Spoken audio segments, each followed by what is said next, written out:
Hello and welcome to Check It Out Comrade. I'm Nick Lauber. And I'm Gary Butterfield. And this is an indie game podcast where every other week we bring you two games that we think are worth your time. This week we're doing Don't Starve and Shadowrun Returns. Absolutely. We're going to start out with Don't Starve, which is kind of a adventure action crafting open world game by Cly Entertainment. It's released. It's on computer. It's on. It's going to come to PlayStation 4.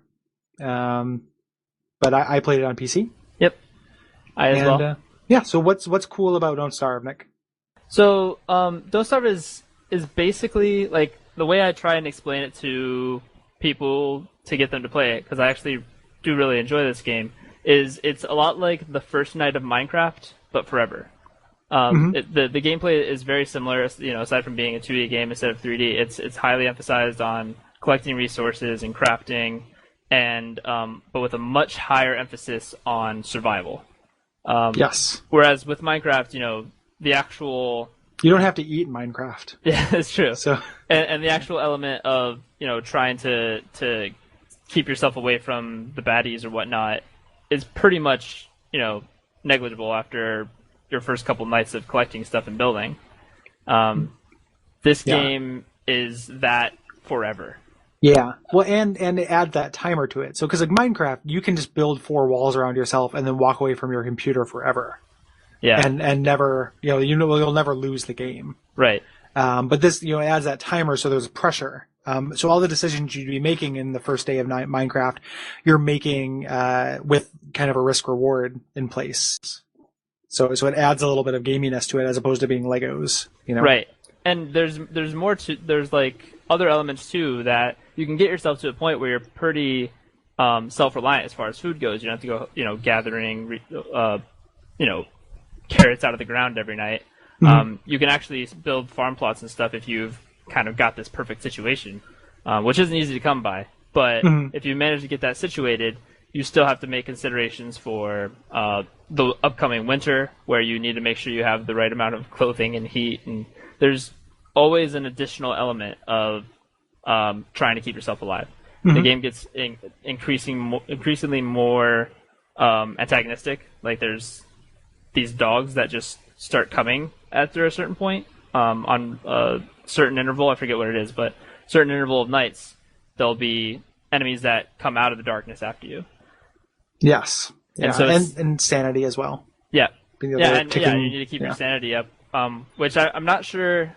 I don't think I've gotten far enough in the game to know if there's a item you can make that actually kind of gets you an actual net positive insanity. Like, yeah, I think it's just a counter. I think it just because you can have a permanent boost based on clothing. Yeah. That's how they mechanize clothing in the game. So it's not just Team Fortress hats. Yeah, and you can slow your fall. Yeah, but you never climb. Yep. Yeah. And it's so you walk around, you're picking up ingredients to build things and then resources. And it's a randomly generated world. It's kind of got a perspective a little bit like ToeJam and Earl. Yeah. This kind of cutaway land masses that float, and this really kind of the sketchy, Edward Gorey kind of style drawing. Like the proportions aren't Edward Gorey, but the drawing style is a little bit scratchy. That scratchy pencil, and yeah, it's a very neat art style that I think lends itself well to it trying to add that creep factor. I like the way it looks a lot. I did not like the way it was written. Like I wish the item descriptions were a little bit like funnier or more interesting or sadder or something. And then the Simlish that he speaks, like that he does when he comments on something I didn't like. But I like the way it looks a whole lot. And the music is good too. Music is pretty good. Yeah. So it's very difficult. Like I had, and it's also, since it's randomized, your success is going to be very determined by like what biome you get when you create a world. And that was kind of my initial problem with it, is that, and I really do like this game. I'm going to spend some more time with it. But is that there's a gate resource, which is gold. That isn't that hard to get, but on the furthest I've made it into the game, which is about 10 days, somewhere between like 8 and 10 days, I didn't find gold until the end. and for some reason they have this one item that is what you need to make an inventing machine or a science machine. Yeah. Which unlocks the rest of your unlocks. So if I wasn't slowly going insane, I felt like I could just, gather around a campfire indefinitely. Right. And keep looking for this thing. But in that biome, gold was incredibly rare. Yeah, that and gold can be needed further too. So even if you come across, one or two to make the science machine, you still have to try and find yourself a sort of bigger a supply stash pile of it. Yeah. Yeah. And there's in my my reference to there being ways of being self-reliant for food and stuff. You also need to find a biome with the beefalo, the big oxen animals.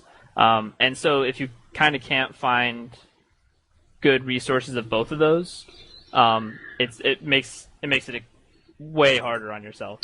And the frustrating thing is it's harder, and I'm not going to say it's impossible because I'm sure people have done who are better players at it than me and know more of the game than me, because it's a real knowledge equating to skill kind of thing, which comes up with like Binding of Isaac and any of these games that do this. Just knowing what you can make and what to look for is really how you get good at the game. But there's a time investment before knowing that you're kind of fucked. That was frustrating, especially when you're starting out and it's hard to, I eventually figured out like ways to try to optimize my downtime, but since the game has a steady clock that's always marching forward, you can't always be active. Right. So the first couple times, like I had a couple very fun, like tense nights where I was feeding a dying fire overnight, trying to keep the boogeyman away or what have you. Mm-hmm. But I also, during my longer runs, when I was looking for this one key resource, got frustrated by those times, because if I wasn't, if I didn't camp out by a forest to let me chop logs, which is not the most fun thing to do anyway. Right. I'm just kind of moving time into the future in a game that's fated to go nowhere. Yeah. Like you don't get immediate feedback that you're kind of fucked. Like it takes a while to discover. Yeah. It kind of takes a lot of the roguelike elements that are coming up a lot in these games that we're talking about, actually, and takes it that one step further, where your starting situation is so random that, like you said, you could be pretty much fucked right off the bat. Yeah. Which like contrasting that with like something like Isaac, where like, yes, you can have a bad treasure room for the first couple, but you're likely to get something decent. Yeah, it's really hard to be quite as boned in Isaac as it is here. And you can get 3 levels into Isaac pretty quick. Yeah. Whereas Don't Starve, there's a set limiter on how fast you can explore. The game goes, yeah. Yeah.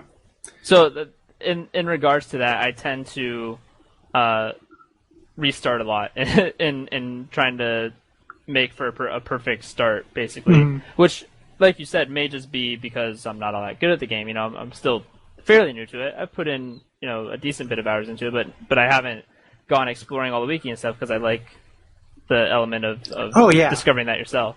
That's my favorite thing about it too, was recapturing that. And I keep saying Isaac just because it's the roguelike game that I've spent the most time with. Right. But my most fun when I was playing Isaac was when I didn't know what anything did, and discovering it was really fun. And this game does that for sure. Like that is I think the central hook of the game, other than the challenge, is just like figuring stuff out, like, oh, this monster behaves this way. Oh, I can get this resource from this thing. And that was really fun. And that's what's going to keep me, is going to get me to give it more chances, despite the fact that I was a little frustrated with it. And it does that way better than, say, Minecraft does. Yes. Which, there's a lot of fun to be had with that in Minecraft as well, but it's a lot easier to give up and seek out the wiki in Minecraft, because recipes and such, crafting stuff, it tends to be completely blind in Minecraft. Yes. At least I haven't played in a while, so to be fair, it might be different nowadays, but that's not the case in Don't Starve. And Minecraft never got its hooks into me. The times I've had fun playing Minecraft has just been with people. Yes. So it's like, I don't think Minecraft single player is very fun unless you just want to play with Legos. Right. Or you just want to make the perfect whatever, which is fine, but that doesn't really work for me. So this not being, even though multiplayer Don't Starve would be badass. Like you would have to choose between splitting up, and you could gather around a fire and put one person on food duty and one person on, materials duty and stuff. That'd be really cool. It'd skew the difficulty curve, but it'd be real fun. It's worth noting, in regards to that, because I've never heard anything about there being any multiplayer coming up, but this game receives very regular patches and updates with lots of content. Yeah. Being behind a few versions of this game can mean quite a bit. So worth getting into now. Yep.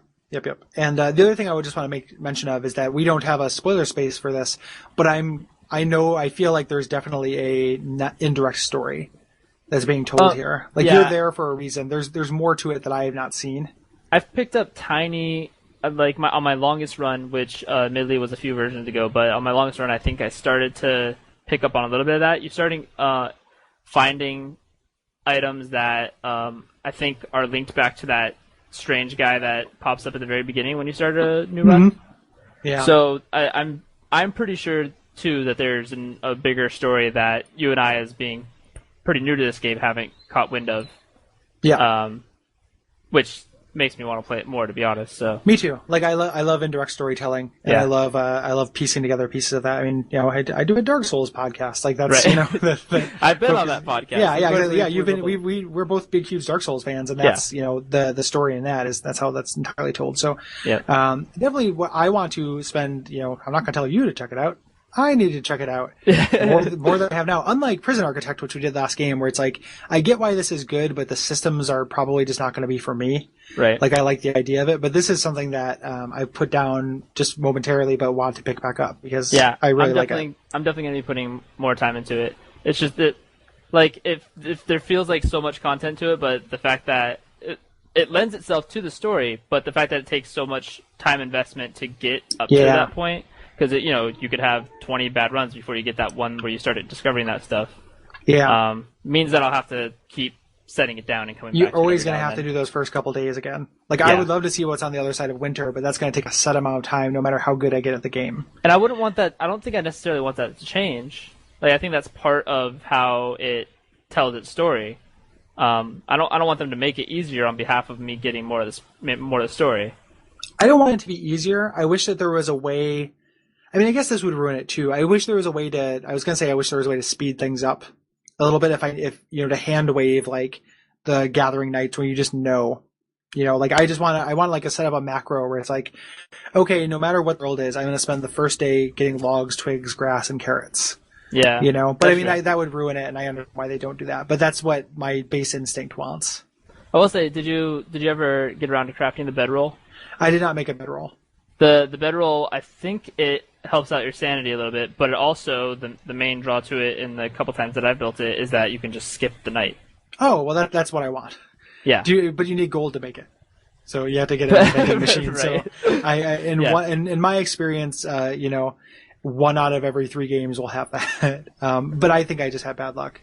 I think you've just had bad luck. There's entire biomes that are just rocks full of gold. Yeah. So you just have to get the right run where you come across that. Yep. And also, if you haven't done it before, giving you tips on the podcast here, follow the roads because you walk a lot faster on them, so it'll give you a bigger spread of walking through biomes. Yep. Yeah, I figured that out eventually.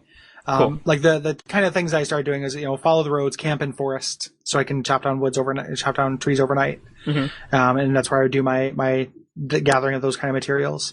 I feel like in the last run that I did before recording, which was just a few days ago, I did I felt pretty good, but I just couldn't find gold. The sanity effects, like what ultimately ended up killing me, was pretty great. Like the just being constantly stalked by a shadow that I could not affect. Yeah, like I was pretty sanity into effects that. are really cool. Yeah, I was pretty into that. Yeah. So, but yeah, I think that's it for Don't Starve. Yeah, like I agree. I want to watch. Like I want to see where it goes. Totally with your time. I think they're considering it a complete game at this point with enhancements being added. Mm-hmm. I know for a while it was considered an early access game, but I think it's a pretty full experience as it is. Yep. Definitely worth. You don't need to sit on it if you want to check it out now.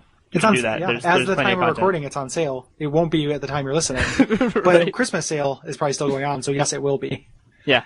It will have gone through 2 sale cycles in the life of this podcast. I think I ended up picking it up for pretty cheap and already have gotten my money's worth, I feel. Yep, so. absolutely.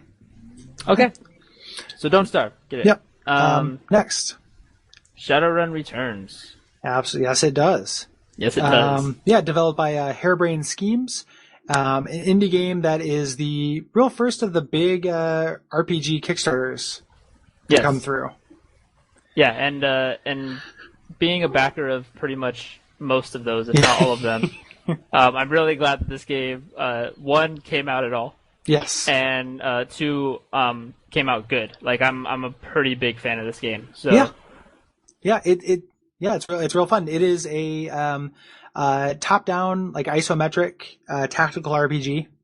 You know, the exploration is done just like you're free to walk around and talk to people and do dialogue and such. And then in combat, it turns into a grid-based kind of Final Fantasy Tactics style thing in the Shadowrun universe, which Yes. I'm, historically on the record, like we've done all the Shadowrun games more or less for Watch Out for Fireballs. Like I'm a big fan of this world.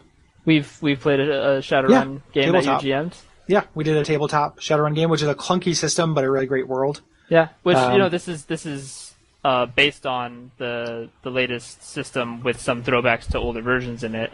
But luckily, you don't have to do any of the dice rolls and calculations, so that takes a lot of the pain out of it. Yeah, and you can see kind of some of this is a weakness of the game, despite the fact that I really love the game, is that some of the things they simplified for the game and it lost a little bit. Like there's no astral plane, and the matrix sequences are much simplified and kind of few and far between in the game. Yeah, I kind of wish they went with their newer tabletop version of the. Yeah. Have you read very Matrix. much about 5th edition, like the brand new one? I don't know much about the brand new one either, but I think wasn't it starting with 4th that they had the overlaid matrix? Yeah, that's the version we played with the metaphors. Yeah, that overlay on your eyes. I like if role playing game books weren't like $60, I would buy 5th edition. Right. Even though when we were at PAX, there was a brony version of it. Oh God, yeah. I saw that. So that was unfortunate. That is unfortunate. It was unfortunate, but so the thing about like Shadowrun Returns is like it is a modest product. Like it's $15 to $20. Like I backed it for just enough to get the game, and that's what it is. It's like a 15-hour, really good RPG. It's not being a Skyrim. It's not trying to do anything like that. It's just a really solid tactical combat RPG. Yeah, it's one downfall I would say in that it's limiting of itself is they also took the route of wanting to tell a longer cohesive linear story. Yes. Which from my CRPGs I expect a little more non-linearity than this game provides. Me too. Yeah, it's very linear. Like your dialogue choices and such matter to the degree that you get to see different kind of flavor.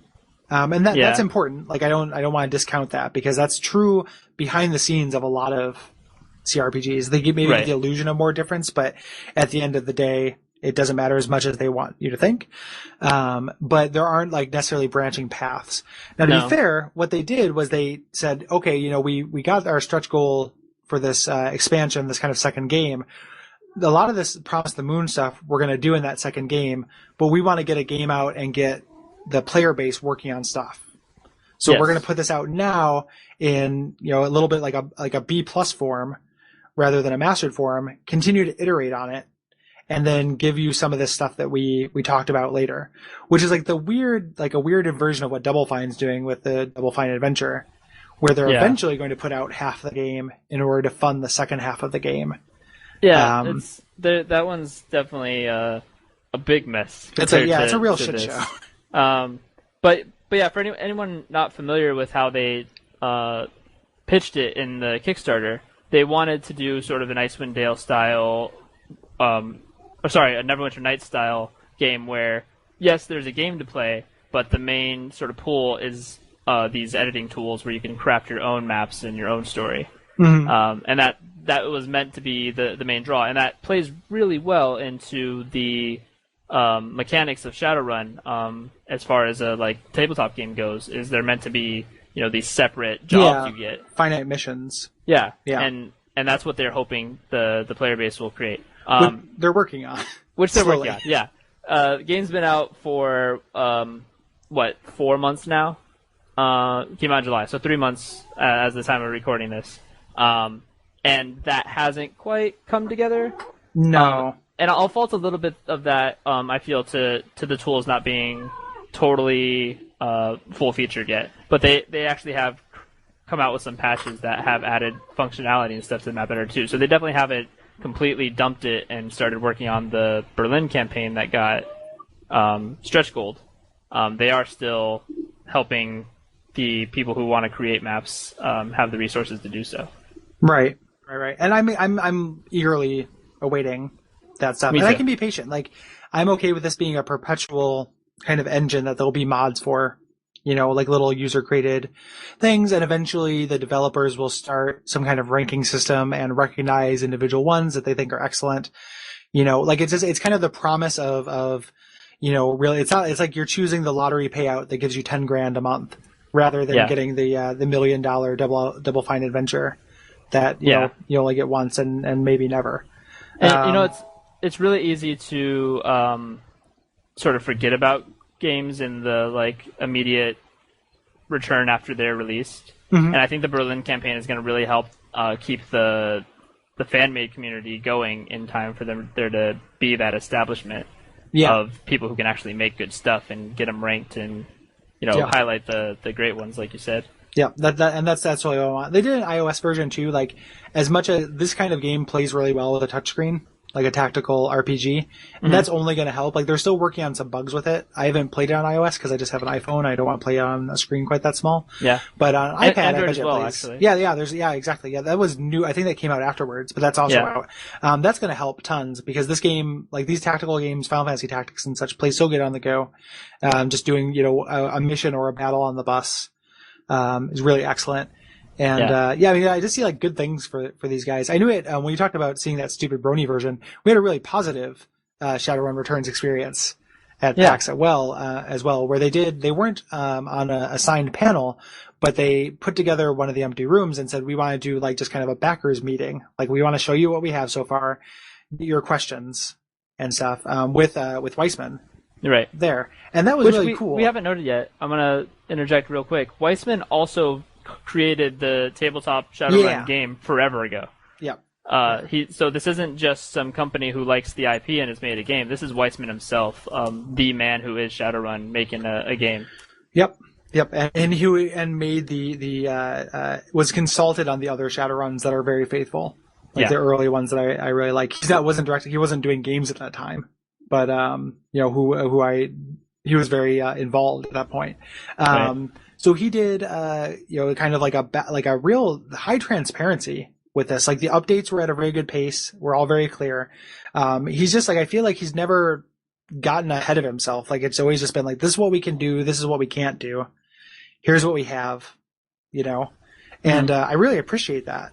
Yeah, me too. Kickstarter's lent this degree of transparency to some of these things, but some of the experiences that we're having with them are not, not as kind of idealized as maybe it seemed. You say that, but that's really only been true of Double Fine in my experience. They're true. That's mostly true of Double Fine. It's true of all of them for being well beyond their deadlines. So way past their estimations. Which it's fine. I'm willing to give them the shot, but it kind of speaks to just kind of a bloat, And that's that feature bloat's a developer term. If you have more time, you're just going to add more things because you want to do neat things. It's not it doesn't come from a negative space. However, and most of them acknowledge that before ever even finishing the Kickstarter, saying if you give us more money, we're going to need more time to make use of that money to make more game. Yeah. So.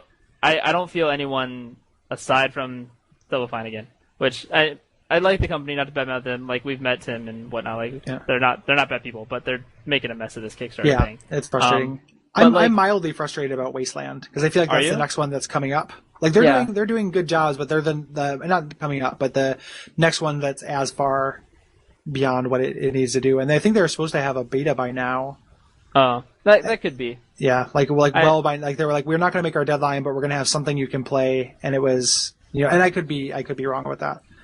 But I could be wrong as well, but at the very least, they've provided much more regular backer updates. Yeah, they've had quite a bit of content to them. Yeah.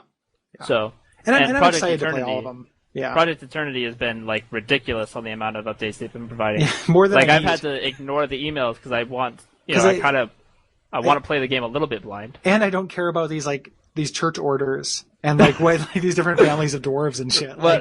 There's no context. I'm not going to read the novelization of your John Sawyer's a little nerdy about his own stuff. Yeah. But yeah, I'm way into this. I really like this game. And it's it's a nice callback to the type of game I like. If you like this kind of thing, it's also like a really niche kind of product. Like this kind of RPG is not for everybody. No. And is really out of style right now, which is the great thing about this CRPG Kickstarter boom. Is like all of the games I love. Like if you love Fallout and Baldur's Gate, do we have like the couple of years for you, because we love them too. Yeah. Which we haven't stated yet. If you like Baldur's Gate and Fallout. Yeah, specifically Fallout, like the turn-based. Yeah, this is very Fallout. And, besides being ultra-linear, as we said, but, like, as far as gameplay goes, Fallout modern put into a futuristic cyberpunk setting is pretty good description of if you want to check this out or not. If that sounds good to you, you should probably check this game out. A little closer to, like, a Fallout Tactics, just because of, like, cover and prone positions and stuff, but, like... And also in that it's mostly battle-oriented. Yeah. I mean, there's a decent amount of story stuff that goes on. Like, the plot itself, like, I don't know, now that we're talking about it, I don't know that we need to do a spoiler space, because, like, the actual plot is not super gripping, but there are enough, like, I was interested in the plot, especially as a fan of the source material. Like, it touches on one of the coolest, like, fictional elements. Yeah. Which is kind of why I think we should have a spoiler section. Yeah. I want to hear sort of your touchings on that, and also the callbacks to the original too. Yeah, we can definitely do that. Let's do that now, though. Let's put a pin in this and wrap it up. Okay, so pin in this. Ratings and reviews. Yes, please give us ratings and reviews. Also, suggestions. Yes, suggestions. Tell your friends. Tell your friends. If you like it, and check out the rest of the shows on the network. Yeah, lots of good stuff on Duckfeed.tv. So. Yep. And stop listening if you have not played Shadowrun Returns. Yes. Here's a little ditty for you. Alright, welcome back. If you've played Shadowrun Returns, please stick with us. If not, turn off your podcast listener thing now. Mm-hmm. Turn off your Zunes. Turn off your Zunes. Turn off your this Zune. This is the spoiler section. Zune.dells. We don't put this podcast out on a .del file for nothing. Dude, you're getting Del. All right. So a little bit of spoilery stuff about Shadowrun Returns. Mm-hmm. So mostly, like I said before, I didn't play the Genesis and SNES ones, but I know you have, and actually fairly recently for Fireballs. Yep, last couple of years. One of the main things they pitched in the Kickstarter was that they would bring back some of the characters from those games. I know that those two characters were Jake Armitage and Joshua. Joshua, yeah. Yep. And what's the clowny? Harlequin. Yeah, Harlequin. Yep. So I know of them, but yes. I don't know. How did you feel as a fan of the original two? Did those tie-ins go? It was initially Harlequin is like a Shadowrun staple. Like that's he's in all the source books and stuff. But he is the cameo from the Genesis version. Like Joshua doesn't show up in this. And they didn't actually take very much from the Genesis version, which makes a sense because the Genesis Shadowrun game, which I maintain is one of like the most ambitious 16-bit games I've ever played, is really plot light and is like an open world RPG. Like you can speed run it really quickly, but you just have a bunch of goals and you can do it whatever order you want. And the game is just getting powerful enough to do them. So it is an incredibly ambitious open world, like 16-bit game, but the plot itself is pretty bare bones.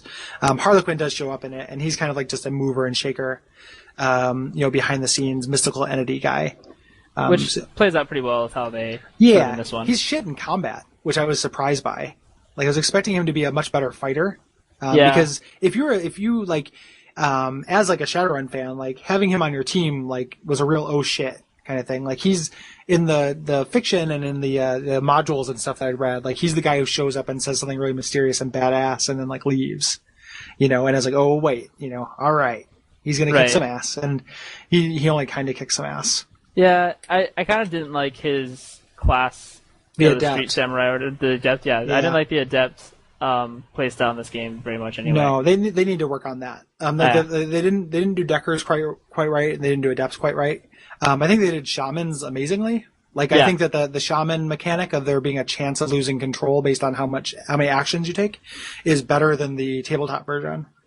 which is It's much pretty more cool, complicated. Yeah. It's pretty fun, and just the regular gunplay and anybody who's gun oriented, it's perfect. Like if they got that wrong, it'd probably sink the game. It wouldn't be a very good game. Jake was cool too because in the SNES version, he's like a silent protagonist more or less. Like you start out with amnesia in the game, and you kind of learn a little bit about what you did, but you don't have a personality. And this game, picking up years afterwards, where you kind of become a person, is neat. And he's one of the better developed characters in the game, I think.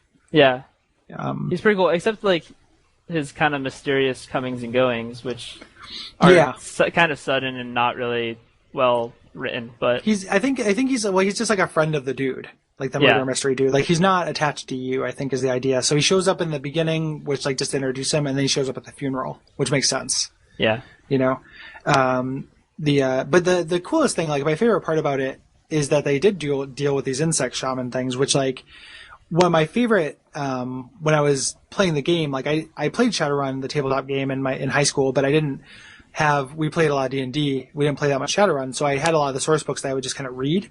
Right. And the Chicago source book, in the Shadowrun universe, like Chicago is just taken over by these things. There's just a wall around it. You told our group about this quite a bit when we were playing, and that sounded really crazy and interesting. Yeah, it's extra dimensional as fuck. Like it's super Lovecrafty. Like just there's always these bug things around, but they can get into our world in some ways. And once they do, it's bad news because they're here to colonize us the same way that like termites might. Colonize a house, and they'll do it through the corporations that own the world as it is. Yep, and in Shadowrun Returns, they do it through like more or less a religion. Yeah, which is super cool. It is pretty cool. Yeah, and if you do it right, the like actual gameplay elements that they have, where they're unkillable without the weapon you receive at the end, is done pretty well in my opinion too. Yeah, requires you to kind of divide and conquer because they'll respawn in one turn if you don't kill them with the special gun in their extra dimensional form. Yeah, it puts your guy with the special gun, like one, it takes him away from you, so you have to. He's probably your most powerful member, and you have to figure out how to get by without him. And two, puts everyone else on protect him duty, which is like the best decking situations, which only happen a couple times here, are similar to that. Yeah, where like the decker actually has a threat against him, and people are forced to help him while he shuts down a door or something like that. Yeah. Even though that didn't come up very often. No, and when it did, it was a little poorly paced. It's poorly paced and it's bland looking and stuff. It's really similar to the Super Nintendo one, actually. I wish they would have. I mean, the Genesis one is a straight up like turn-based RPG. Mm-hmm. When you go into the Matrix, that looks really cyberpunky, like cheesy cyberpunk, and looks really cool. Sweet. That would have been the way. I would have liked to do that rather than just like a bland version of the actual game. Or maybe the overlays. Maybe some modder will come up with a really cool version of the Matrix. Yeah, that would be great. And then the other big part of the plot, I guess, is this the kind of the serial killer part, which I think worked on its own pretty well, but didn't tie into the main plot as well as I wanted it to. Yeah, there was a little bit of a disconnect there, but But pretty neat, and it promises a lot of things. So like the end of it, you've met all these kind of movers and shakers. Who are kind of fucking you around. Like one of the themes in Shadowrun is that like you're always being used. You can't trust anyone. Like you have no allies. Like it's a really dark world, and that definitely plays out in the game. Yeah, everyone's pretty like direct about that in the end. Yeah, just like nice. You perform this service for us. Go fuck yourself. Yeah, and here's a pat on the head. Yeah. Here's a pat on the head and some money you can't play because the game is over. And actually, it does. I think either I missed something or like was the dead man switch, like the money that you were supposed to receive that kind of started the whole story off. Was that all ruse? Yeah. Your buddy had no money. Yeah, that's like he just tricked you into avenging his death because he's a shitheel. Which is a pretty fun twist. Like, and his Shadowrun as hell. Like there's you're never gonna win. You're just gonna lose less, which is like what I want in a tabletop game. That's why I love Call of Cthulhu so much. Like, you can lose less. But it also, you're going to go to Berlin. You meet a guy who is a emissary from dragons. Like dragons are these crazy powerful things in Shadowrun, who is based there. So you're going to have interactions with him. So it promises like a kind of a grander scale, and there's so much to the universe that has not been explored. Like they did the insect spirits, which is one of my favorite things, but there's this whole thing about corporate culture, like when they you can like lease your bodies to corporations for when after you're dead, and they just put cyberware into you until you don't have any essence, and you just become these kind of like screaming drone things that are just like collections of essentially androids, and like there's a lot. It's really rich. Like yeah. I think after Chicago comes out, you and I need to play with the editor a bit. Yeah. I've been meaning to do that. Like you have a pretty rich experience with the setting, and I know my way around a map editor usually. I have a really good. There's a one of the modules I have from second edition Shadowrun is like one of my favorite stories. And it would be a cool way to do something that had combat but had a little bit less of it. Like if you wanted to try something that was more dialogue based. Yeah. It's like a kind of a cool, quiet story. It was also like I think one of the reasons why I love Shadowrun so much is that was the first role playing game that even tried to do that. Like all the Dungeons and Dragons mills I'd read were just like go to Goblin Mountain and kill Goblin till get gold. And that was essentially it. Like sometimes there'd be a plot twist, but there was never any room for kind of shade. And the story that's called Divided Assets, and it's a kid or a dad gets extracted from his corporation, which is essentially a corporate kidnapping. Like you work for us now, and you essentially indenture servant somebody, and he stays with it, and he's like super traumatized by it, and his mom's a real shitheel. And this kid ends up getting in the way. Like you go get the mom or do something, and the kid stows away with you. So you have this kid and you think it's part of your mission, but it's not. So you are waiting for someone to come pick you up and tell you what to do with the kid. And the kid is like damaged as fuck. And like the idea that you could do a role-playing game like that was just like awesome to me. Yeah. Like we're not shooting. Like we're trying to, like there's stakes that are not just, life or death. Like it's actually like an innocent's life, It's pretty neat. Yeah, it's super cool. Like that would be real fun. Somebody should do a Divided Assets mod if I don't and we don't. Yeah, so I agree. Anyway, all right. Yeah, I think that's about all there is. Yeah, so join us next time for games that we haven't decided yet. But if you have suggestions, send them our way. Yeah. And thanks for listening. Yeah, thank you for listening. Bye.